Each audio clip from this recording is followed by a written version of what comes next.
Stigao nam je septembar, meni vrlo drag mjesec u godini.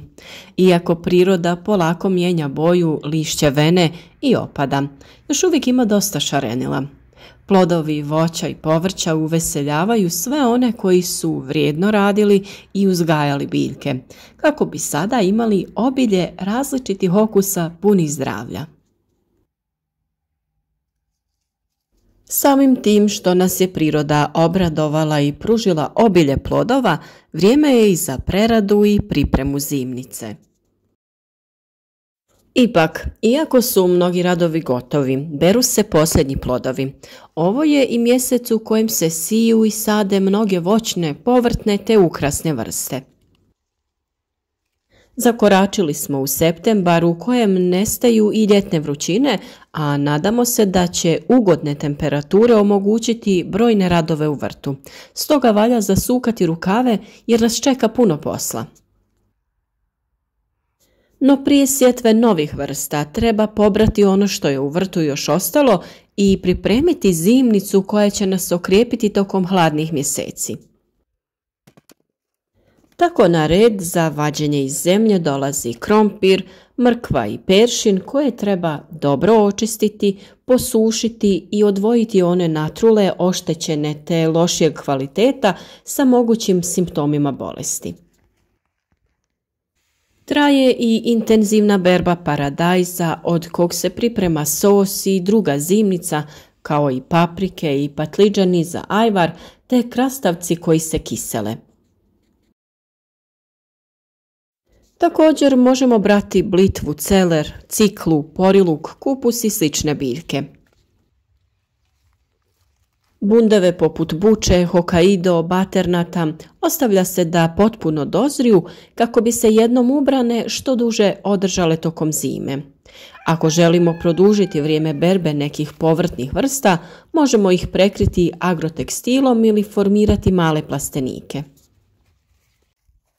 Što se tiče berbe voća, dozrijevaju jesenje sorte jabuke, kruške, lješnjaci, orasi, a na Mediteranu smokve. Voće je najbolje ubrati i čuvati u drvenim gajbicama i sličnim sanducima na nekom tamnom i hladnom mjestu. Vrijeme je da se pravi zimnica, a od voća možemo pripremati i razne pekmeze, džemove, kompote, sirupe i slično. Uobičajeno je da je proljeće vrijeme sjetve, ljeto vrijeme sadnje, a jesen berbe i zima planiranje sjetve za sljedeću sezonu. Međutim, prava je istina da i tokom zime možemo da uzgajamo razno povrće i uživamo u njihovim okusima. Prvo što je potrebno jeste da uredite zemlju, malo ju prekopate i očistite od korova ili možete koristiti neke manje strojeve poput freze. Ukoliko je potrebno, dodajte i stajsko gnojivo ili humus prije obrade kako bi se izmiješalo sa zemljom. Mnogo je vrsta povrća koje se mogu uzgajati tokom zimskog perioda. Te vrste se siju i sade tokom jeseni i dostupne su nam tokom zime. U južnim predjelima mogu se uzgajati na otvorenom, dok se na kontinentu mogu uspješno uzgajati u plastenicima, niskim tunelima i prekrivenim gredicama. Zatvoreni prostori će štititi biljke od niskih temperatura, mraza, vjetra i snježnih padavina. Ukoliko još uvijek niste započeli sa uzgajanjem zimskog povrća, još uvijek imate vremena da posijete i posadite velik broj vrsta. Kraj septembra i oktobar idealni su za sjetvu i sadnju kupusnjača, crvenog i bijelog luka, raznih salata, mrkve, korijandera i repe. Na jesen se ponovno mogu posijati i rotkvice, crna rotkva, rukola i špinat, jer oni tokom ljeta ne podnose vrućinu i brzo odu u sjeme. Sjeme bilo koje od ovih kultura sije se plitko i samo lagano zagrne sa zemljom kako bi omogućili što brže klijanje i nicanje biljaka. Ono što je vrlo bitno jeste da se nakon sjetve obilno zalije i naravno redovno provjerava stanje kako zemlja ne bi zasušila. Kupusnjače podnose hladni period godine. Glavice kasnog kupusa dugo mogu ostati na njivi bez smrzavanja. Kelj i raštika se mogu brati tokom cijele zime. Na jugu kelj i raštika bez problema mogu prezimiti na otvorenom. Na kontinentu prezimljavanje i mogućnost berbe zavisi od vremenskih prilika tokom zime. Zbog toga ih je bolje uzgajati u zatvorenom prostoru. Ove vrste su se prilagodile hladnoći. U njihovim listovima škrob se pretvara u šećer i na taj način se biljka štiti od izmrzavanja. Okus biljaka koje su bile izložene niskim temperaturama je izuzetan i daleko nadmašuje okus biljaka uzgojenih tokom ljeta. Obe vrste luka se sade u ovom periodu, a u zatvorenom prostoru ih možemo saditi ukoliko želimo da ih konzumiramo kao mlade biljke tokom zime.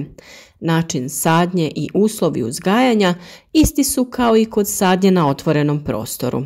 A pošto ne uzgajamo luk za glavicu, gustina sadnje može da se poveća.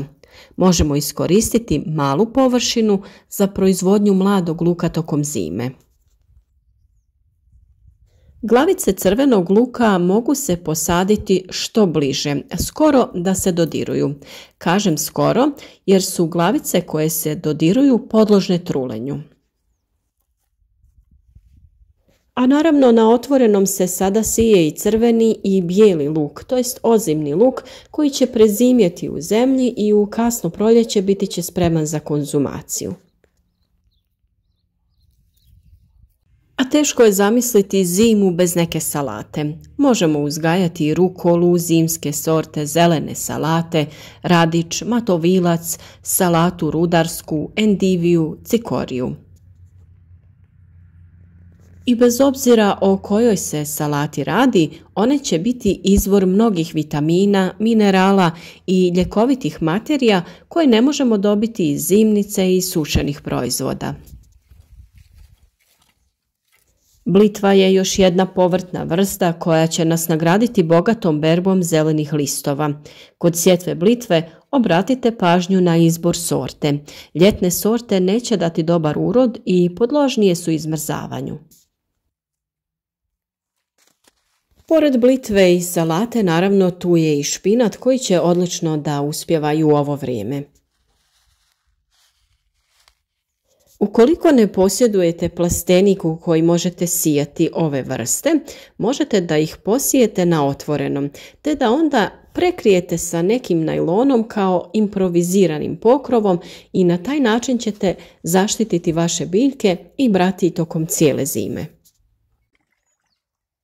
Naravno, i u ovom slučaju je vrlo bitno redovno zalijevanje jer su temperature još uvijek dosta visoke i biljkama treba dati dovoljno vlage kako bi klijale, niknule i narasle jako zdrave. Mrkva je odlično zimsko povrće. Uobičajeno je da se mrkva sije tokom proljeća, jednom u sezoni. Međutim, sjetvom mrkve tokom cijele godine naša kuhinja će biti snabdjevena mladom mrkvom. Ona može uspjeti i na nižim temperaturama ili ljetnu mrkvu jednostavno ostavite preko zime u zemlji i koristite po potrebi. Ovakvi prizori, vjerujem, usrećuju mnoge od vas kada vidite da ste sve lijepo posijali i čekate da sve krene lijepo da zeleni. A septembar jeste mjesec šarenila jer mnoge cvjetnice nakon ljetnih žega i vrućina raskošno cvjetaju. No, nažalost, ne zadugo, jer će ih niske temperature i mraz pokolebati. Što se tiče ovog ukrasnog dijela vrta, ima i tu dosta posla. Prikupite sjemenke cvijeća koje želite sačuvati, a osim toga možete prikupiti i sjeme povrća, ljekovitog i začinskog bilja.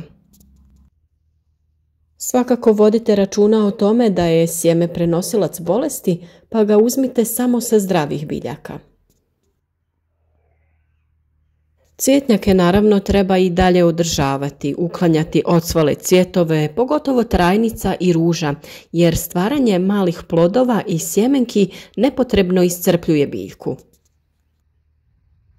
Ljetno cvijeće će cvjetati i biti lijepo sve do pojave prvih mrazeva, zato ga prihranjujte jer što je ono duže posađeno, to će više hranjiva potrošiti. Ipak to nemojte činiti sa ukrasnim drvećem, živicom, ružama i trajnicama jer bi mogli potjerati mlade izbojke koje bi mraz mogao onda uništiti. Do sredine oktobra ljetno cvijeće treba počupati i prekopati cvjetnjak, te ga pripremiti za sadnju novog u jesen ili na proljeće. Ako vam mraz uništi ono ljetno, na njegovo mjesto možete posaditi na primjer mačuhice ili potočnice. Krajem septembra možete posaditi i zimzeleno drveće i grmlje, a vrijeme je i za sadnju lukovičastog i gomoljastog cvijeća koje je otporno na hladnoću, poput visibaba, zumbula i narcisa. Također mogu se razmnožavati i presađivati mnoge trajnice i jagode, ali i ruže i grmovi poput kupina i malina. A sve posude u kojima je bilo cvijeće treba isprazniti, očistiti i sterilizirati kako bi bile spremne za jesenju ili proljetnu sadnju. A možete ih odmah i iskoristiti tako da u njih posijete začinske biljke koje ćete imati u kući i koristiti preko zime za pripremu jela ili čajeva. Nadam se da su ovi savjeti od pomoći i da ćete ovu jesensko-zimsku sezonu iskoristiti baš onako kako treba.